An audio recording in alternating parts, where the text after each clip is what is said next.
like having such a long break, or would you have rather played since the Missouri game? Well, such a long break, 6 days. No, I think we needed time. So yeah, when things aren't going great, sometimes you want to turn it around quick, and sometimes you want to try to improve some things that you're not doing very well. And I'd say in our case, I think the latter is probably better for us. And I don't know how it works, but have you been pleased with the response in practice since, or being around the guys? Or I mean, like, you notice, I don't know, anything? Yeah. Well, I think attitudes are good and trying hard, and we had a really good day yesterday, and hopefully we'll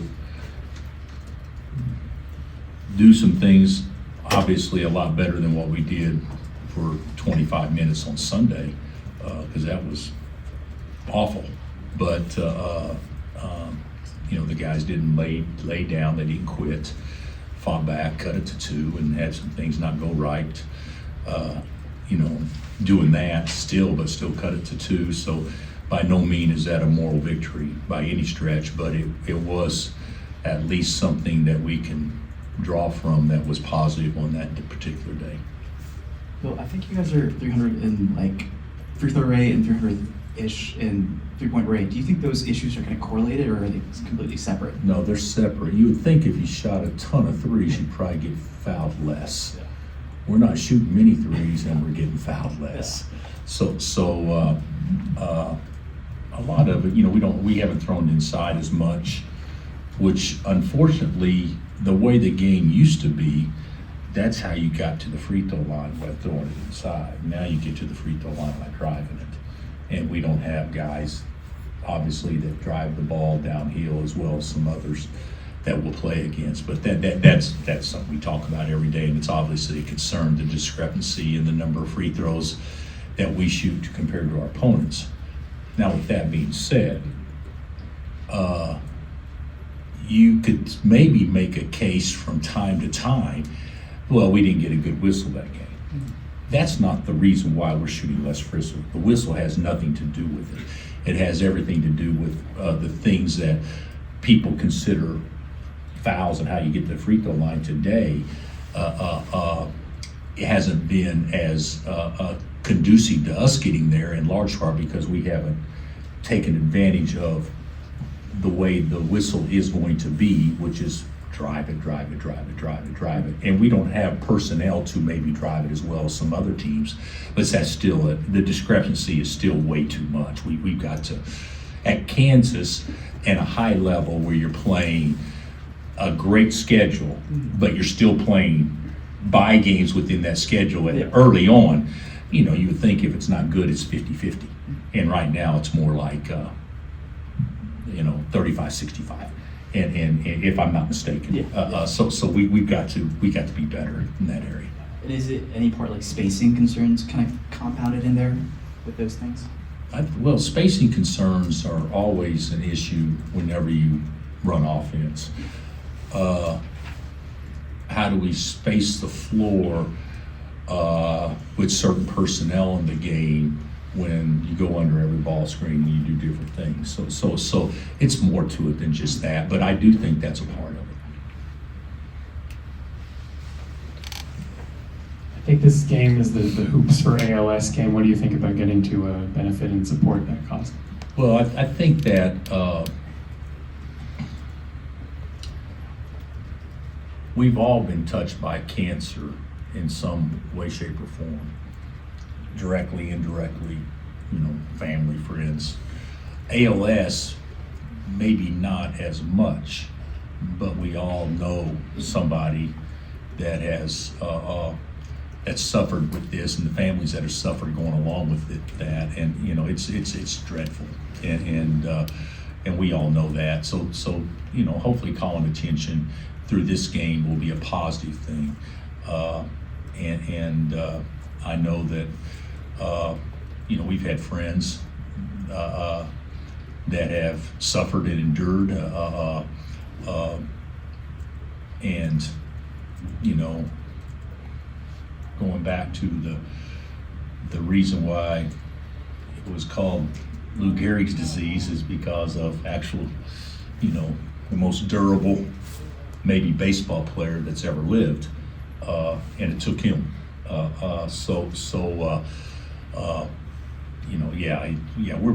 We do a lot of different things, as a lot of people do, for a lot of different causes to bring awareness, but this is certainly a big one for us to do. And then NC State looks different from last year's team, but they've played some good teams close so far. Just what stands out to you about them at this point? Well, they started out 5-0, and then I think Purdue got them in their first loss, and that was a good basketball game, down to the wire. Very athletic, and they play a lot like Missouri as far as switch to deny and pressing. And although Missouri didn't press, they pressured. And I think that NC State may press a little bit more than Missouri did against us, but certainly they're going to pressure. And can we handle that? Can we get open one pass away? And can we play behind their initial pressure?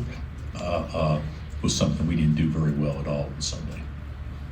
A lot of talk Sunday about identity for this team. I wonder, when you put it together, what did you think was the one or two top identity things that this team would be? Man, I don't know that putting it together, I don't know that there would be, can we shoot it well enough? Are we skilled enough? Can we, are we athletic enough to become good defensively? All those things. But when you put it together, you're putting together potential rather than what you know to be a fact. And you can ask Fitz this: you recruit a guy because he can throw it 90 plus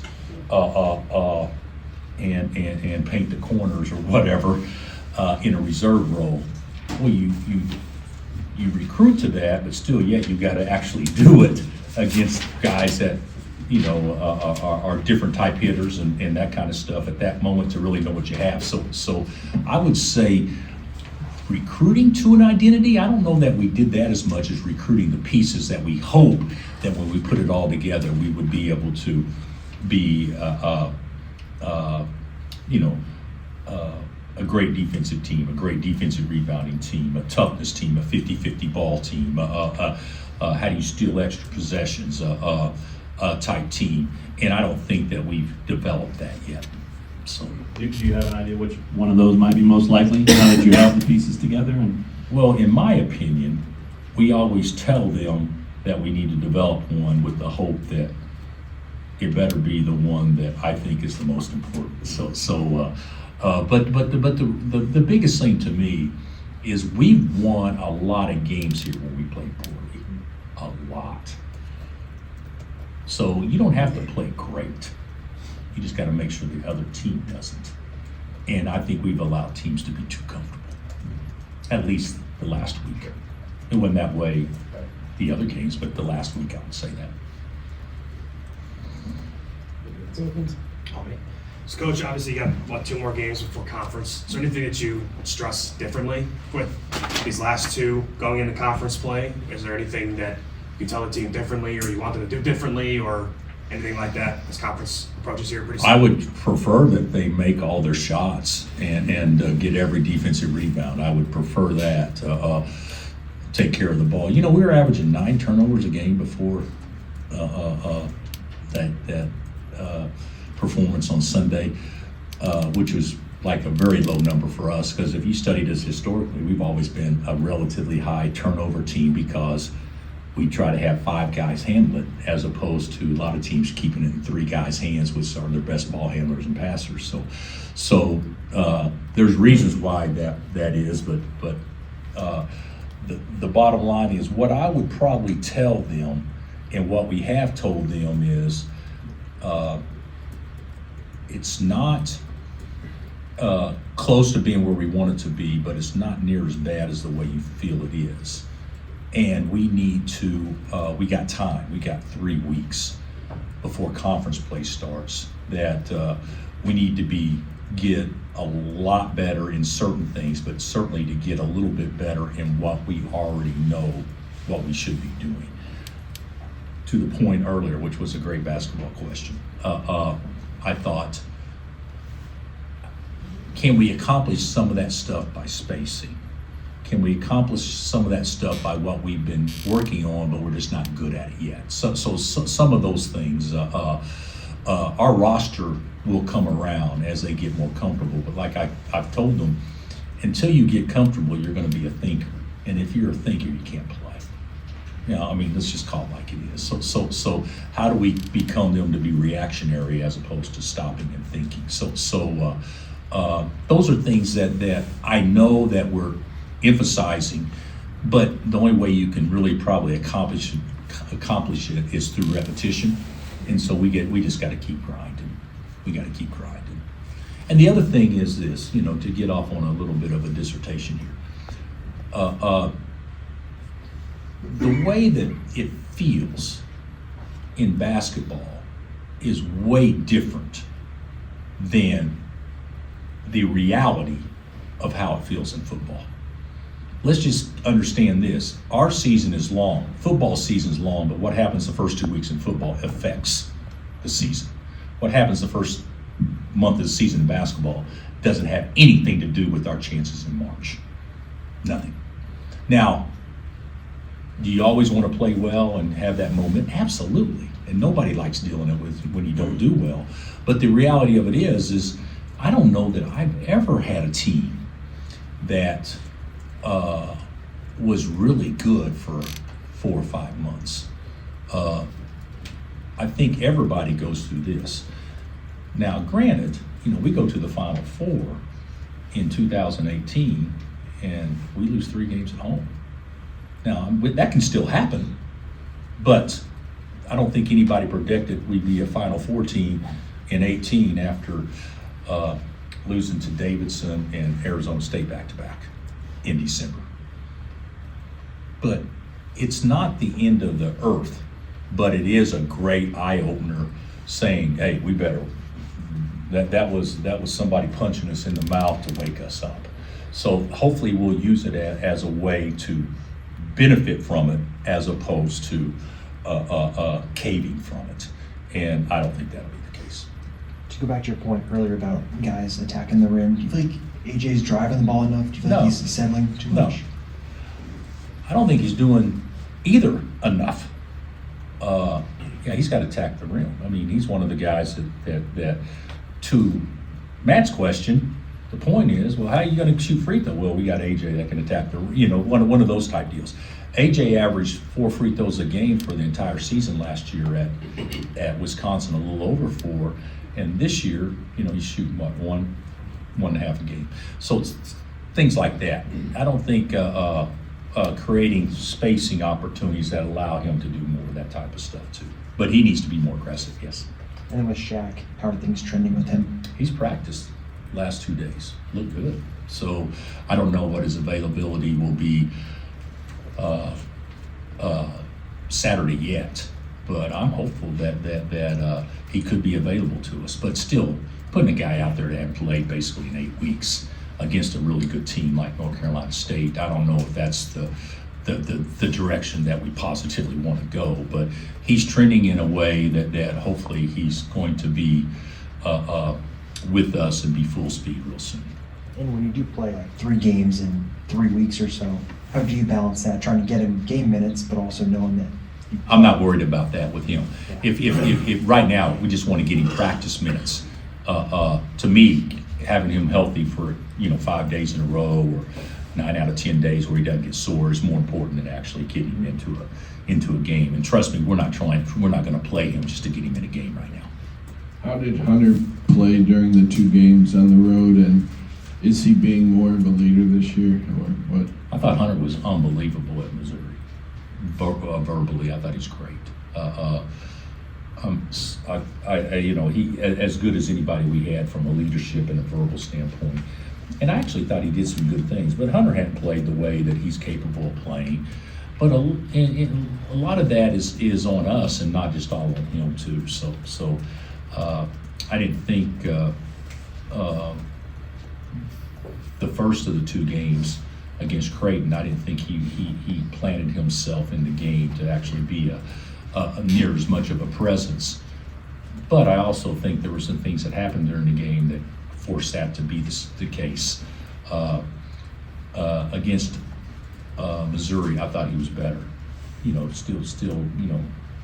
Still didn't really score the ball like he's capable of scoring the ball. But what did he get, 18 or 17 or something like that? But he's demanding it more. At least he has in practice the last few days as well. What do you think of playing the third team in the triangle? I don't think from a scheduling standpoint, it's the brightest thing that anybody has done for their respective programs over time. So I'll blame that on our scheduling czar and not me. I'm joking. I actually think it's a great schedule, and I like it, but it's hard. And what people don't understand is the Creighton and Missouri games are really hard games to go along with the other games. So I'm amazed sometimes that when something happens during a season, early in the season, people will say, well, that team may not be as good. And here you are looking at Houston, they got 3 losses already, and 2 of them on the last possession in overtime against 2 teams that can win a national championship, and the other third is against a really good team that just went to the Final Four 2 years ago, so a national championship game. So those are the things that's kind of misleading with our schedule, but our schedule's been great, but NC State's going to be a really hard game. Do you remember the '86 game, and did you ever meet Valvano? I actually did meet him, but I didn't know him. But I did meet him in the '86 game. If I'm not mistaken, we had our own clock keeper on the. Was that Michigan State or the? That one was Michigan. That was Michigan State. So the '86 game was a good game. It was in. Was that in Kemper? Yes. It was in Kemper in the round of 16 or 32. Round of 8 or 32. That was a Sweet 16. That was a Sweet 16 game. And then we played Michigan State in the Elite 8 game, or vice versa, whichever one it was. Is that right? You asked the question. So you should know the answer before you ask the question. Michigan State. But to answer your question, I don't remember it specifically, but I remember, who we played against and all that stuff. It was a big game. Big game. They were really talented. Bill, anything jump out to you about the personnel of the Wolfpack? They take care of the ball a lot like we do, and they have a point guard that has 1 assist to turnover numbers. Yeah, he's good too, and he started last year for him on the Final Four team. What jumps out to me is they can get their own shot, and they're very, very quick and athletic. They got a good looking roster, and I'll be honest with you too. I thought Missouri's had a great looking roster. I thought their personnel was tall, long, athletic. I thought they had a good roster too. This team reminds me a lot of Mizzou.